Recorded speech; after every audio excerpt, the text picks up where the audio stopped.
What happened? I don't know, I lost him. Oh, shit. Sentinels. How long? 5, maybe 6 minutes. Tank, charge the EMP. Here they come.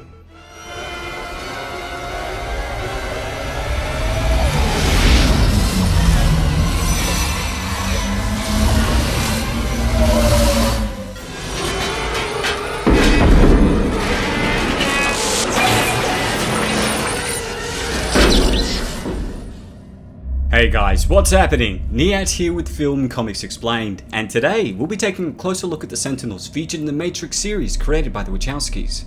Colloquially known as squids by the human resistance, the Sentinels were terrifying killing machines that continuously patrolled the many sewers and caverns located beneath the planet's ruined surface. These autonomous machines served the Matrix in reality, navigating through the now dead human cities evolved in search of human ships and wandering humans with the aim of either capturing said humans or destroying them on the spot. But due to their lack of dedicated weapons, it's now known that they actually spent most of their time maintaining the physical structures of the Matrix.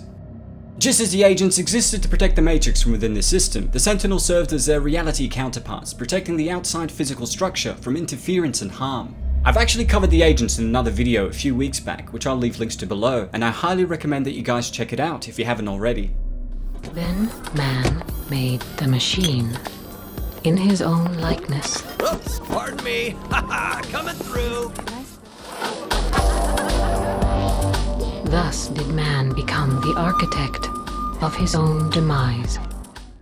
As seen throughout the progression of the war against the machines that some might consider was inspired by Rage, the Sentinels were actually robots that were made to replace the B1 series after their exile by the humans, which precipitated the first machine war.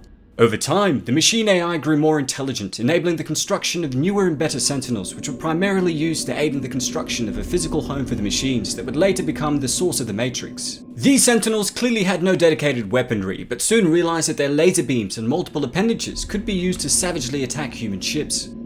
With the continuous threat of destruction at the hands of the human race, the Sentinels were then deployed as search and destroy units tasked with picking up the dead and incapacitating live humans that could be studied and experimented on. Over the years, the machines worked on a means of using their enemies as a power source, and the fruits of their labor led to the construction of the first Matrix, a construct that would be refined over centuries. The Matrix is older than you know. I prefer counting from the emergence of one integral anomaly to the emergence of the next, in which case this is the 6th version. Sentinels appeared as multi-tentacled machines with multiple sensors that moved through the air with ease. Their frightening appearance, which resembled cephalopods, along with their tendency to move in swarms, led to the humans calling the machines squids.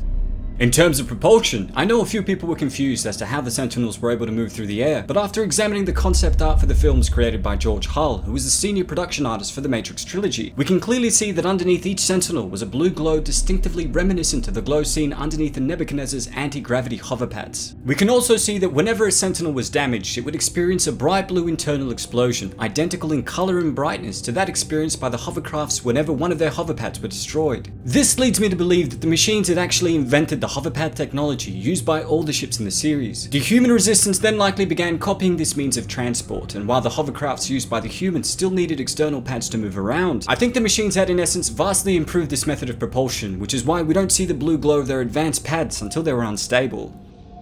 As mentioned just before, in addition to their sharp-clawed tentacles, the Sentinels were armed with a powerful laser beam that could both weld and slice through metal structures with ease, as was seen with the multiple hovercrafts that were unlucky enough to have their hulls breached by the machines. Their multiple appendages were reinforced with toughened metals, enabling them to use them as armor that could deflect projectiles like bullets from their heads, where programmed data was stored. Their claws were also powerful enough to rip into the hulls of ships. They were also equipped with multiple audio and visual sensors that looked like satellite dishes and eyes, along with an electronic sensor that enabled them to detect electrical signatures from a distance and hone in on their enemies.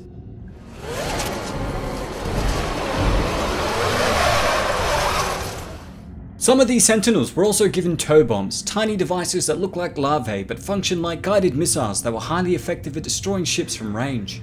Much like the agents featured within the Matrix itself, there was no negotiating or reasoning with the Sentinels, and once they'd received orders from within the Matrix, they would carry out their mission until they were either successful, destroyed, or had their orders rescinded. As was seen in the Matrix Revolutions, when the Sentinels went into a sort of idle mode after Neo was able to negotiate a temporary truce with the Source. Since their power source was electricity, the Sentinels could be disabled with the use of an electromagnetic pulse which would disrupt and disable electronic devices within range, including the ships that fired off the EMP blast. It's for this very reason that hovercrafts would only use this ability when absolutely necessary. While the powerful hovercrafts were generally needed to stop attacking Sentinels, a human in command of an APU could also deal sufficient damage to the machines, along with a lucky human armed with a lightning rifle. However, since they had minimal to no armor in these encounters, if the machines got too close, the Resistance fighters were at risk of being torn to shreds by the Sentinels.